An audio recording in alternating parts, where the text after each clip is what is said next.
بسم اللہ الرحمن الرحیم وبہ نستعین اما بعد۔ حق جل مجدہ کے شکر کے بعد سب سے پہلے ہم شکر گزار ہیں اس پروگرام کے منعقد کرنے والے تمام ہی ذمہ داران اور منتظمین کے، اور خاص طور پر میں بہت مبارکباد پیش کرنا چاہتا ہوں کہ جس انداز کا انتظام پورے ملک میں امن اور انصاف کے لیے یہاں ہمارے بزرگوں نے کیا ہے، خاص طور پر جمعیت علماء ہند کے صدر باوقار حضرت مولانا سید محمود اسعد مدنی صاحب دامت برکاتہم العالیہ، حضرت مولانا سید سعادت اللہ حسینی صاحب امیر جماعت اسلامی ہند، حضرت مولانا اصغر علی امام مہدی سلفی صاحب امیر جمعیت اہل حدیث، اور دیگر تمام ہی تنظیموں کے ذمہ داران، امام شریعہ کے امیر شریعت حضرت مولانا سید احمد ولی فیصل رحمانی صاحب، آل انڈیا ملی کونسل کے ذمہ داران، اور تمام ہی ملک کی بڑی تنظیمیں، جن حضرات نے بزرگوں نے یہ فیصلہ کیا کہ امن و انصاف کے قیام کے لیے پورے ملک میں تمام ہی مذاہب اور تمام دھرم کے لوگوں کے ساتھ مل کر ایک عام فضا بنانی ہے کہ اس ملک میں تشدد کیسے ختم ہو، نفرت، بیزاری، تعصب کا کیسے خاتمہ ہو، اور یہ ملک جیسا تھا اسی وہ امن و انصاف کا گہوارہ کیسے بن سکے۔ اس کے لیے سب سے پہلے بہت مبارکباد پیش کرتے ہیں کہ یہ کام بڑا اور دیرپا ہے، اور اسی کے ساتھ ہم اس ملک کو بہتر راستے پر لا سکتے ہیں، اور اسی کے ذریعے سے ہم انشاءاللہ العزیز آگے کی طرف، ترقی کی طرف، تعلیم کی طرف، یا روزگار کی طرف، یا امن اور انصاف کی طرف اپنے قدم کو آگے بڑھا سکتے ہیں۔ دیکھیے، امن اور انصاف کی مہم چلائی جا رہی ہے۔ ظاہر ہے کہ یہ ایک ایسا موضوع ہے کہ جس پر آپ جیسے پڑھے لکھے طبقے اور تعلیم یافتہ اور دانشوران کی اس جماعت میں کچھ میں سمجھتا ہوں کہ تفصیل سے کہنے کی ضرورت نہیں، اس لیے صرف چند منٹ میں اپنی بات رکھنا چاہتا ہوں۔ یہاں امن اور انصاف کی کئی پہلا باضابطہ اجتماع ہے، اور یہ جیسا کہ ابھی کہا بھائی اقبال مرزا صاحب نے کہ سب سے پہلے گجرات کی سرزمین سے اس کا آغاز ہوا ہے۔ میں سمجھتا ہوں کہ یہ خوش آئند قدم ہے، اس لیے کہ گجرات کو اللہ تعالیٰ نے یہ شرف دیا ہے کہ یہاں سے جو آواز اٹھتی ہے وہ صرف ملک گیر نہیں بلکہ عالمگیر ہو جاتی ہے۔ تو میں سمجھتا ہوں کہ سرزمین گجرات سے یہ آواز اٹھی ہے، تو انشاءاللہ یہ قومی نہیں بلکہ بین الاقوامی، اور نیشنل نہیں بلکہ انٹرنیشنل بن کر ایک ایسی فضا قائم ہوگی کہ جس سے اس ملک میں امن اور آشتی کے ساتھ اس کا نظام آگے بڑھے گا انشاءاللہ۔ حضرت ابراہیم علیہ السلام نے جو دعا قرآن میں کی ہے، وَإِذْ قَالَ إِبْرَاهِيمُ رَبِّ اجْعَلْ هَٰذَا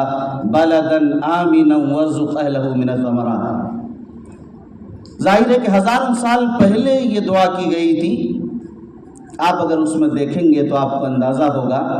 کہ یہ جو کھانے پینے کی ضرورت، جس کو ہم سب سے بنیادی اور پہلی ضرورت سمجھتے ہیں، اہم ضرورت سمجھتے ہیں، سمجھنے کی چیز یہ ہے کہ حضرت ابراہیم نے اپنی دعا میں یہ کہا کہ اس بے آب و گیاہ سرزمین پر اپنے بیٹے اسماعیل اور بیوی ہاجرہ کو چھوڑ کر جا رہا ہوں، یا اللہ اس سرزمین کو امن والی سرزمین بنا دیجئے، اس شہر کو امن والا شہر بنا دیجئے۔ اور اس کے بعد پھر دوسری دعا فرمائی کہ یہاں کے رہنے والوں کو رزق بھی دیجئے۔ آپ اندازہ کیجئے کہ کھانا پینا بعد میں ہے، پہلے امن ہے، اور اس کی وجہ یہ ہے کہ جب بے خوفی ہوگی، خطرات ہوں گے، دہشت ہوگی، آپ جانتے ہیں کہ آدمی کھا بھی نہیں سکتا، سکون ضروری ہے کھانے پینے کے لیے، زندگی گزارنے کے لیے، اس لیے امن کا مقام بہت ہی بنیادی اور بہت اہم ہے۔ آپ نے دیکھا، اگر سرکار دو عالم صلی اللہ علیہ وسلم کی زندگی میں اس کو دیکھیں گے تو آپ نے شروع دن سے مکے میں امن کے قیام کی کوشش کی اور انصاف کے قیام کی کوشش کی، اور اس کی طرف پورا اسلام، اور میں سمجھتا ہوں اسلام کے علاوہ جتنے بھی مذاہب، چاہے وہ عیسائی ہوں، چاہے وہ سکھ ہوں، چاہے وہ یہودی ہوں، چاہے وہ دیگر جتنے بھی ہیں، ہر ایک نے امن اور انصاف کے قیام کے لیے آواز اٹھائی ہے۔ آپ دیکھ سکتے ہیں کہ ہر نماز میں ہی ہم کہتے ہیں السلام علیکم ورحمۃ اللہ، سلام پھیرتے ہیں دائیں بائیں، ہر نماز میں 5 وقت کتنی 40-50 رکعتیں ہم پڑھتے ہیں، ساری رکعتوں کے ہر سلام میں 100 بات تو صرف نماز میں امن اور سلامتی کی دعا دی جاتی ہے اور لی جاتی ہے۔ اسلام نے امن اور سلامتی کے لیے اتنا زیادہ اسے فوکس کیا، اس پر ترکیز کی اور اس پر خصوصیت کے ساتھ توجہ دی کہ آپ دیکھیں گے کہ اگر سامنے آتا ہے تو اسلام نے تعلیم دی کہ کہیے السلام علیکم ورحمۃ اللہ، پھر ذرا اگر 5 منٹ بعد بھی ملاقات ہو تو تعلیم اور ہدایت یہ ہے کہ دوبارہ سلام کیجیے، 2 منٹ بعد ملاقات، ایک دیوار سے چھپ جائیں پھر دوبارہ سلام کریں، اور امن اور سلامتی کو اس قدر زیادہ فروغ دینے کی کوشش کی گئی ہے کہ فرمایا کہ سلام میں سبقت کرنی چاہیے، پہچانے یا نہ پہچانے ہر ایک کو سلام کیجیے۔ امن سلامتی کو اس انداز سے عام کیا گیا ہے۔ انصاف کے بارے اگر آپ دیکھیں گے تو ظاہر ہے کہ اسلام کے بارے قرآن کی 1-2 آیتیں نہیں، میں سمجھتا ہوں کہ 100 سے زائد آیتیں انصاف کی تعلیم دی ہے۔ یا ایھا الذین آمنوا کونوا قوامین بالقسط شہداء للہ، کہیں فرمایا یا ایھا الذین آمنوا کونوا قوامین شہداء بالقسط، کہیں فرمایا اعدلوا هو اقرب للتقوی، ہر ایک میں فرمائے گا کہ انصاف کرو، انصاف کرو، یعنی وہ کوئی بھی ہو، وہ امیر ہو، وہ غریب ہو، وہ پڑھا لکھا ہو، وہ ان پڑھ ہو، وہ مرد ہو، وہ عورت ہو، وہ بچہ ہو، وہ بوڑھا ہو، وہ مسلمان ہو، وہ یہودی ہو، وہ عیسائی ہو، وہ سکھ ہو، وہ جینی ہو، وہ پارسی ہو، وہ بدھسٹ ہو، دنیا کے کسی مذہب سے، کسی رنگ سے، کسی نسل سے، کسی ذات سے، کسی قبیلے سے، کسی برادری سے، جس سے بھی تعلق رکھتے ہو، فرمایا کہ ہر ایک کے ساتھ انصاف کرو۔ قرآن نے یہ بھی کہا کہ تم یہ نہ دیکھنا کہ یہ غریب ہے اس لیے غریب ہونے کی بنیاد پر ہم ان کا خیال رکھتے ہوئے ان کو حق دیتے ہیں چاہے نہ ہو، فرمایا نہیں، تمہیں اس کا خیال نہیں رکھنا، انصاف کیا ہے تمہیں وہی کرنا ہے، حق کیا ہے تمہیں وہی دینا ہے۔ اس لیے یہاں عدل اور انصاف کو اسلام نے ایک بنیاد بنایا، ہر موقع پر اس لیے بنایا۔ بات سمجھنے کی اصل یہ ہے کہ جب انصاف ہوگا تبھی بھائی چارگی پیدا ہوگی، تبھی اخوت پیدا ہوگی، تبھی امن پیدا ہوگا، جب انصاف ہوگا تبھی شانتی پیدا ہوگی، انصاف ہوگا تبھی ساری آپ چیزیں جو بہتری اور اچھائی کی سماج میں لانا چاہتے ہیں یہ ساری کی ساری چیزیں اسی وقت پیدا ہوگی۔ اگر انصاف نہیں ہوگا، یکساں سلوک نہیں کیا جائے گا ہر ایک کے ساتھ، تو پھر آپ جانتے ہیں کہ پھر دیگر اور چیزیں جو خرابیاں ہیں وہ اس کے اندر آسانی کے ساتھ آتی چلی جائیں گی۔ اس وجہ سے بنیادی طور پر 2-3 چیزیں جو میں نے نوٹ کیا ہے کہ سرکار دو عالم صلی اللہ علیہ وسلم کی زندگی میں اگر آپ دیکھیں ہمیں اسی کو اپنانا چاہیے کہ امن اور انصاف کے قیام کے لیے ہمیں کیا کرنا چاہیے۔ نمبر 1، آپ کی زندگی میں آپ دیکھیں گے کہ آپ نے نبوت سے قبل بھی ثالثی اور تنازعات کے حل کے لیے اپنے آپ کو لگایا، اور 1-2 نہیں، آپ جانتے ہیں کہ صرف مسلمانوں کے نہیں بلکہ مکی زندگی میں جتنی قومیں آباد تھی آپ کو صادق اور امین کا لقب ملا تھا۔ اس کی بنیاد پر ہر ایک اپنے جھگڑوں کے حل کے لیے آپ ہی کو بلایا کرتے تھے، حتیٰ کہ جو خانہ کعبہ میں حجر اسود کا پتھر نصب کرنا تھا اس کے لیے بھی اس پتھر کے نصب کرنے کے لیے جھگڑا ہو گیا ہر قبیلے کے درمیان۔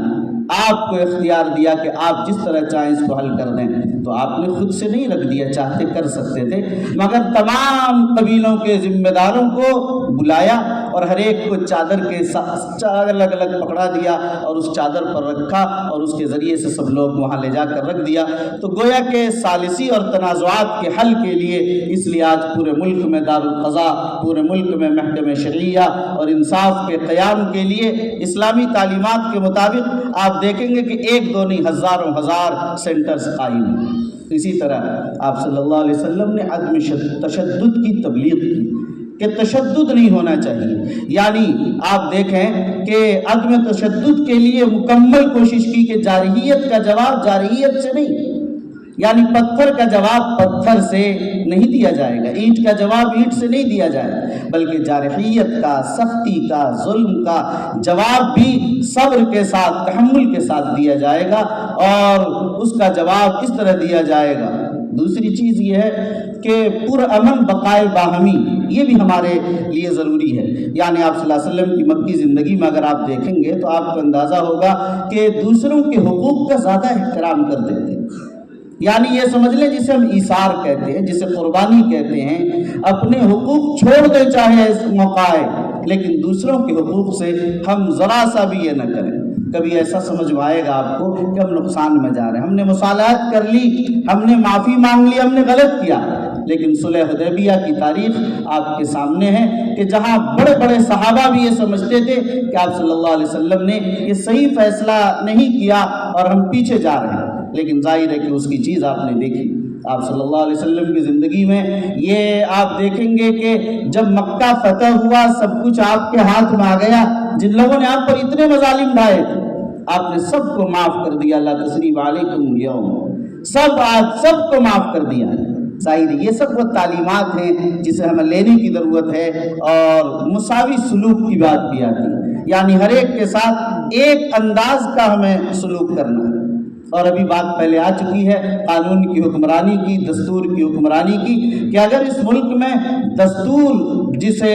امبیڈکر صاحب کی پوری ٹیم نے تیار کیا اور جس دستور پر ہم اعتماد کرتے ہیں اور یہ ملک چل رہا ہے، اگر اس دستور کی حکمرانی ہو، ہم لوگ اس پر پوری قوت کے ساتھ اس کو پکڑ لیں اور اس پر جمیں، تو ہم سمجھتے ہیں کہ ملک میں بہتری آئے گی. اسی طرح ایک چیز ہے مظلوموں کے حقوق کا. آج سب سے بڑا مسئلہ یہی ہے کہ ظلم ہوتا ہے، ہم تماشائی بنے رہتے ہیں. سرکار دو عالم صلی اللہ علیہ وسلم نے ایک موقع پر فرمایا انصر اخاک ظالما و مظلوما، اپنے بھائی کی مدد کرو خواہ ظالم ہو یا مظلوم. صحابی نے پوچھا کہ یا رسول اللہ مظلوم کی مدد کرنا تو سمجھ میں آ رہا، مگر ظالم کی مدد کیسے کریں؟ آپ صلی اللہ علیہ وسلم نے فرمایا کہ ظالم کی مدد اس طرح کی جائے گی کہ ان کے ہاتھ پکڑ لو، ان کو ظلم سے روک دو. ان کے ہاتھ پکڑنا، ظلم سے روکنا، یہی ان کی مدد ہے.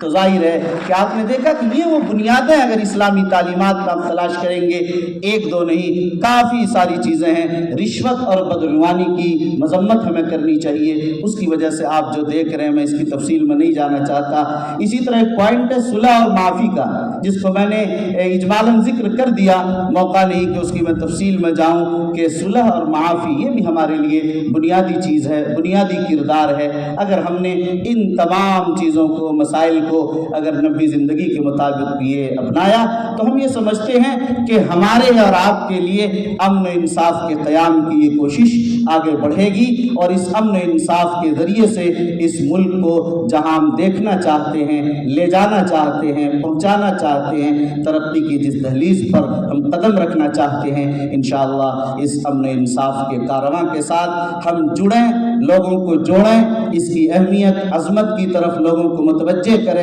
اور اس کے لیے جو اسباب اختیار کرنا پڑے. کہ ظاہر ہے کہ فَلْيُبَلِّغِ الشَّاهِدِ الْغَائِبِ کا معاملہ ہر جگہ رہے گا کہ حاضرین غائبین تک اس کو پہنچائیں گے. ظاہر ہے کہ آپ حضرات پورے گجرات کی نمائندگی اس وقت کر رہے ہیں، اس لیے آپ اپنے ضلعوں میں، اپنے بلاک میں، اپنے پنچایت میں، اپنے گاؤں میں، اپنے محلوں میں، اور یہاں تمام نمائندگان موجود ہیں، تمام مذاہب کے، تمام برادریوں کے، قبائل کے. اس بنیاد پر ان تمام حضرات سے بھی گزارش ہوگی کہ اگر یہ پیغام وہاں بھی ان کے لوگوں میں بھی اگر یہ پہنچے اور وہ بھی اس علم کو لے کر کھڑے ہوں اور اس کے علم بردار بنیں جو وقت کی ضرورت ہے. ایسا نہ ہو کہ آج فلاں کے ساتھ ظلم ہو رہا ہے تو ہم تماشائی بنے رہیں، آج فلاں کے ساتھ ہو رہا ہے، ظاہر ہے کہ آج ان کی باری ہے تو کل ہماری باری ہوگی. السلام علیکم ورحمۃ اللہ وبرکاتہ.